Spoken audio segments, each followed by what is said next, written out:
Çfarë po ndodh me të vaksinuarit? Kush prej jush e njeh profesor Malangën? Pash një video të tij dhe tregon se çfarë po ndodh me njerëzit e vaksinuar që kanë marrë 3 doza të vaksinave. Më ndiqni me vëmendje për të mirën tuaj sepse nga statistikat e kryera të diskutimeve që kemi bërë bashkë këtu të asaj videoje ku kam pyetur kush prej jush është vaksinuar duhet shikoj këtë video, kanë dalë disa rezultate vërtet të rënda. Kush është rastisht, do t'i lutesh atij bëj like faqes që jemi sërish dhe ju falenderoj që jemi për bashkë. Unë po flas nga diskutimet që kemi bërë bashkë. Nga diskutimet që kemi bërë bashkë, kush ka bërë gjilpërën dhe kush jo, nga ata që kam seleksionuar, pra të seleksionuarit ata që kanë kryer të paktën 3 doza, kryesisht unë kam vërej që jo të gjithë kanë bërë 3 doza, shumë pak kanë bërë 3 doza, por 2 doza, 1 dozë do kush edhe fare. Dhe ka një problem. Fillimisht duhet të them që ky është thjesht një diskutim për tu informuar, sepse si ju thash në videon e mëparshme, unë vetëm pyes se kush e ka bërë dhe nëse ka probleme. Dhe në përqindje, po flas sepse janë mbi 20.000, ata që kanë shkruar, në përqindje janë më shumë ata që kanë probleme, se sa ata që nuk kanë probleme, që ta thjeshtëzoj, pra në përqindje janë më shumë ata që kanë probleme, ata që kanë kryer të 3 dozat.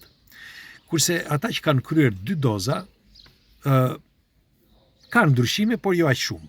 Me një fjalë, mund të themi gjysmë për gjysmë. Gjysmat kanë, gjysmat nuk kanë. Ata që kanë bërë 1 dozë, po thuaj, nuk kanë shkaktuar asgjë. Bile, ka probleme edhe ata që nuk kanë bërë gjilpara, sepse kjo varet nga trupi. Pra, pse dua të hap këtë bisedë? Sepse jo të gjithë jemi njësoj. Jo të gjithë kemi të njëjtën ADN.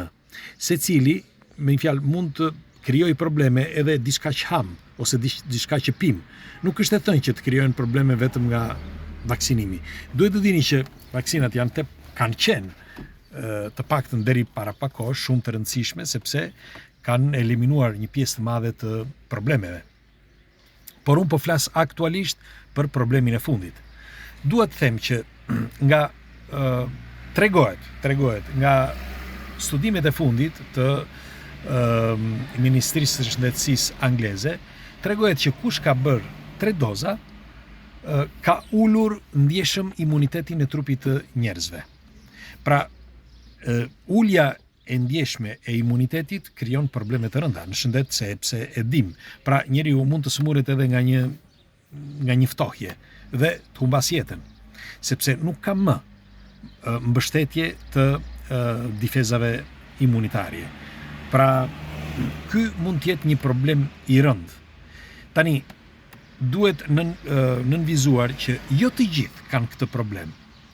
Tani, se çfarë kanë shkaktuar ose çfarë kanë brenda këto gjëra që kanë bërë njerëzit, ne nuk e dim. Nuk e dim sepse nuk mund ta dim shkencërisht se çfarë janë, por unë po flas statistikisht, pra statistikat tregojnë, për shembull, në këtë rast Ministria e Shëndetësisë angleze tregon që një pjesë e njerëzve u ka ulur ndjeshëm imunitetin. Dhe një pjesë tjetër të njerëzve i ka shëruar, por janë një pjesë shumë e vogël. Pra, në përqindje, po e përsëris në përqindje, qoftë të diskutimeve dhe të studimeve që janë bërë në mbar botën, ka krijuar probleme në përqindje. Pra, në përqindja më e madhe është ajo e krijimit të problemeve. Dhe përqindja më e vogël është ajo e shërimit. Dhe njëkohësisht edhe në diskutimet që kemi bërë, pra në videot e mëparshme, ata që kanë kryer 3 doza janë në përqindje më në risk të problemeve. Dhe këtu është për të nënvizuar diçka mjaft e rëndësishme. Tani, lind pyetja, pse duhet të krijohesh ky problem i madh? Për çfarë arsye? Për këtë doja t'ju flisja për një le të themi diskutim të ideve konspirative të profesor Malangës.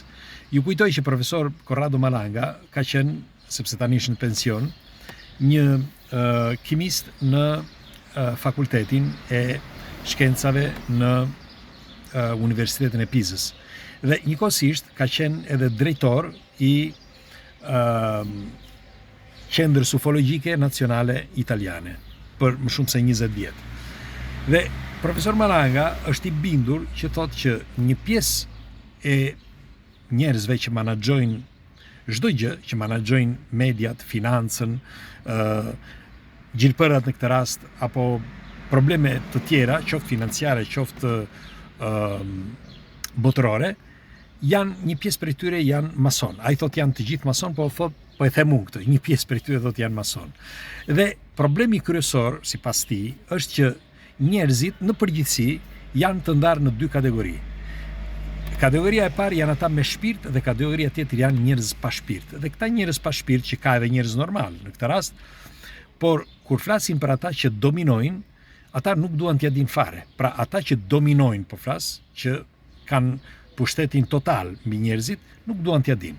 Dhe përveç se kanë një forcë të madhe, përveç se nuk duan t'ia dinë, kanë një forcë të madhe ekonomike, shoqërore, sociale etj. Dhe sipas tij, ai mendon që janë këta masonët asura. Çfarë janë masonët asura? Dhe përse thot profesori kështu? Sepse masonët asura, sipas tij, janë demon. Në shkrimet hinduiste ose në besimin hinduist ka dy lloj entitetesh. Entitete që janë gjithmonë entitete jo njerëzore, por janë dimensionale. Janë entitete të këqija dhe entitete të mira. Në entitete të këqija prap ndahen në dy sektore. Sektori që janë këta asura dhe sektori tjetër që janë nuk më vjen emri tani, që janë të mirë, me një fjalë, demon të mirë, por janë demon të mirë. Janë demon që nuk dominojnë mendjen e njeriut, por të tjerët këta asura janë ata që jo vetëm dominojnë mendjen e njeriut, por e zotërojnë atë në momentet që nevojitet. Për shembull, i bëjnë që të ndryshojnë mendimin, sepse hyn në trurin e tij dhe ai nuk e kupton. Është njësoj sikur ti je dikush tjetër në mendjen tënde. Ta heq trurin tënd, ti si do ta kuptosh ti që në mendjen tënde është dikush tjetër. Sepse është aty, është energji, është frekuencë, është mendim. Si mund ta kuptosh ti? Nuk do ta kuptosh kurrë. Kështu që sipas profesor Malangës, këta demonët asura, thashë të besimit hinduist, janë ata që janë pa shpirt. Pra njerëz, në këtë rast, që janë pa shpirt dhe kanë brenda tyre demon pa shpirt. Dhe pikrisht këta kanë vendosur që të bëjnë, u është dhënë urdhër, si për tënë, merreni si fantazi këto, u është dhënë urdhër që të pastrojnë një pjesë të njerëzve. Pra ata që nuk nevojiten sipas tyre. Pse? Sepse ata mendojnë, pra këta demonët asura që gjenden brenda një shpirti njerëzor, mendojnë që këta janë të pavlefshëm, këta disa njerëz janë të pavlefshëm. Dhe përkundrazi, një pjesë prej tyre, të këtyre demonëve asura, mendojnë që përveç se janë të pavlefshëm, ka disa të tjerë që jo vetëm janë parazita, nuk punojnë e tjerë, por edhe bëjnë pis planetin. Si për shembull, një pjesë e madhe në Afrikë, një pjesë e madhe në Indi, në Amerikën Latine, ku ta di unë. Dhe sipas tyre kanë marrë një urdhër, gjithmonë masonët, ata që dominojnë, kanë marrë një urdhër nga entitete gjithmonë të niveleve të larta, që këta, pikërisht këta që kanë asurët brenda, pra demonët e këqinj, këta masonët që kanë demonët e këqinj brenda, kanë marrë urdhër që të bëjnë një pastrim total të këtyre parazitëve në mbar botën. Dhe sipas Malangës, ka vite që ka filluar, që në vitin 2013 paktën kështu thot, sepse urdhrat janë të posaçme dhe janë definitive, pra kjo do të ndodh me kalimin e kohës, sepse kanë filluar në vitin 2013 me shumë gjëra, por në privat ushqimeve tjerë, me kjo që ky problemi që doli para 2 vjet, dhe do dalin edhe probleme tjera sipas tij, që me kalimin e kohës duhet me së zbën që deri në vitin 2030 të reduktohen një pjesë e madhe e tyre, pra të këtyre parazitëve. Tani, nëse këto janë teori konspirative ose jo, ne pak rëndësi ka, me një fjalë ne duhet vetëm ta vërtetojmë këtë, që nëse se është me të vërtetë që një grup njerëzish të pashpirt që kanë demon asurë të pashpirt të luftojnë kundër një, le themi, njeriu që mundohet i shkreti të jetoj në këtë planet që është njësoj si të tjerët dhe si vetë ata mason, me pak fjalë. Kështu që meqense kjo makinë këtu që doli ai alarmi dhe na shqetësoi, unë po ju uroj një ditë të bukur, pasdite të ëmbël, dhe do dëshiroj një komentin tuaj. Ju sa vaksa keni bërë? Keni bërë apo s'keni bërë?